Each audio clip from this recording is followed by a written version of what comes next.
Good morning everyone, this is ZZZ Assault Season 21. Let's talk about the rotation in the video showcase. I will be a bit brief on the app here, mostly just on the rotation target and some notable stuffs. For more detailed guide and build reasoning, check out the written guide in the description. Our first lineup this season is the 121 million HP Fiend. With M0 baseline, her best matchup would be Alice or Vivian, and with the anomaly buff Aberration that buffs the sword damage. This is weaker than the Artful buff that we had previously for Alice. Because of this, Alice hypercarry team like Trigger, Nicole, and Astra will get lower score than when using Artful buff, and Vivian team will generally performs the same. Artful is still better for them too. This is because before, with Artful really powerful buff, Alice is incentivized to straight up just spam her assault, with occasional disorder with the polarized assault, since Artful buff makes her assault damage can get to 1 to 2 million each. But because current buff Aberration only buffs disorder damage, weaving Alice assault with other element to make a disorder chain makes a better strategy. This is our target for this fight. Get a rotation with the highest disorder count possible. Here I managed to get a 55k with a total of 39 disorder as follows, without fizzles nor double anomaly proc, and 11 disorder total inside the 2 stun window. This is really possible to improve. The first stun window can be tuned to get 1 more disorder inside it, and 40 total disorder should also be achievable, giving a theoretical score of about 57k. For reference, I will refer you to Cookie Run that gets higher score than mine with only 5 costs, without using Yixuan signature. This also gives some insight to the fight planning, where the Yixuan signature on top of Aberration buff is actually a redundancy, which they both give same type of buffs, making high refinement Whipping Cradle that gives damage percent buff instead gives equal or even better performance than Yixuan signature. And with this knowledge, I should probably try to push my run as well to get at least the 57k theoretical achievable score with my setup, but I'm running out of time, and I'm never really fond of this team in particular. So I think I'll call it a day and lock in on a Piper run after this. To the second lineup, UCC now comes with 116 million HP. At M0 baseline, Miyabi and Yanagi has a pretty good chance for high scoring on UCC, but they will require Yuzuha that's already occupied with Fiend. So this is the best chance to aim for a kill with the new Obol squad team, Sid, Trigger, Orphe. Of course, made possible with the double attacker buff, Fiery Assault that is custom made for Sid teams in particular. The rotation target for this team against UCC is very rigid, and of course it involves UCC leg break timing. It sounds hellish, but Sid attacks actually doesn't feel that bad to use to break UCC leg, since her downfall damage is strong enough to break it, and the auto-targeting is not that annoying to get, for me personally. First, our target is a 4 stun window. This is possible by timing the leg break as follows: 2 leg break into the first stun, trigger ultimate, and 1 leg break for the second, and repeating for the next 2. And the emphasis on timing is important here.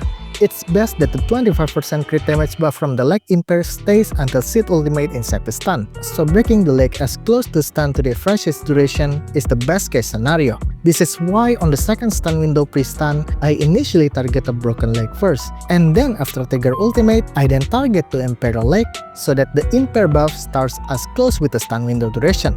But it's not highly necessary, as you've seen that I actually break the second leg on the first stun window pre-stun a bit too soon, making the buff doesn't stay fully until the Sid stun burst end. In my opinion, this is an important optimization factor if you want to squeeze in every last possible damage. Now second, let's talk about our way of damage dealing. There is Sid downfall, ultimate, and Orphe EX aftershocks. The ultimate timing will be as follows. Sid can do 4 ultimate, once on each stun window, while Orphe can only do 2 ultimate. This configuration requires Sid to at least break 1 leg on each pre-stun window to get her decibels ready. If Trigger or Orphe stole the 1000 decibel from leg impair, Sid ultimate might not be ready and it's probably a reset.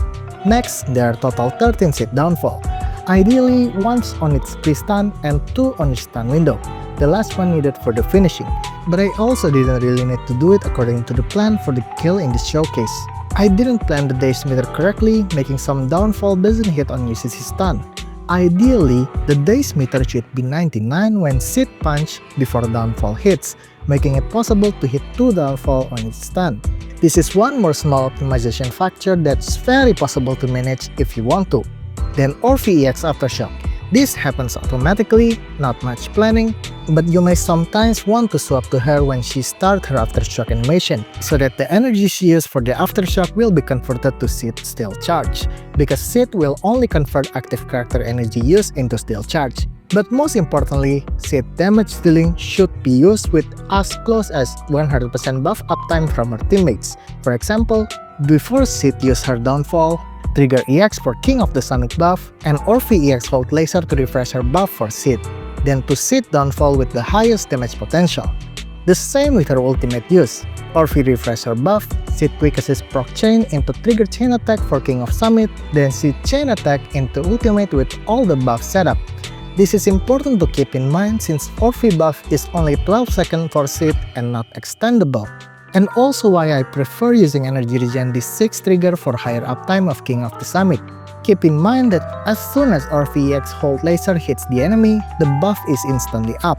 So seed downfall into Orphe laser is a valid rotation.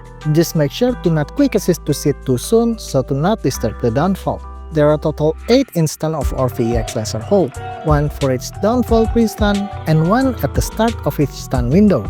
And if all that is executed correctly with a blast of good UCC RNG, a kill is very possible thing to achieve with this team.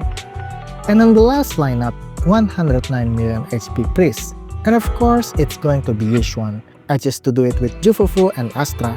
The current buff, Clarity, is pretty good.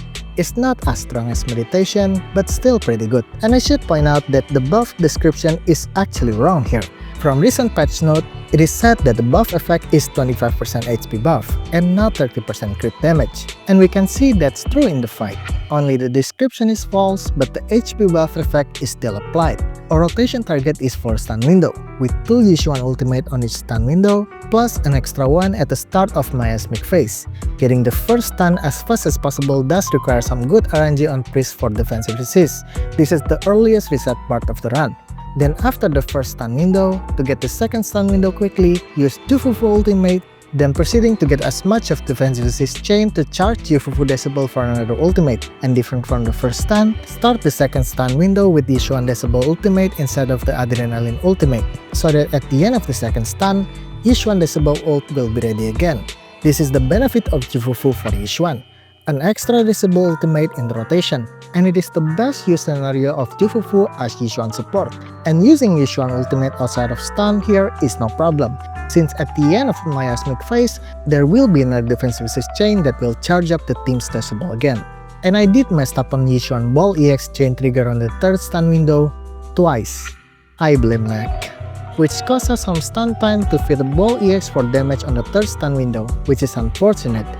Then for the fourth stun, it depends a lot on good RNG to get it fast too, since we need Priest to give defensive assist for days and Jufufu Decibels for ultimate. And it is a sad part for resetting, since it means we have to start all over again. I'm actually pretty satisfied with this fight outcome, even though my initial target was 55k, which may be possible if I optimize the run a little bit more and hope for a good Priest Imperial RNG. But I don't think this team currently will get 60k or past that at M0 baseline.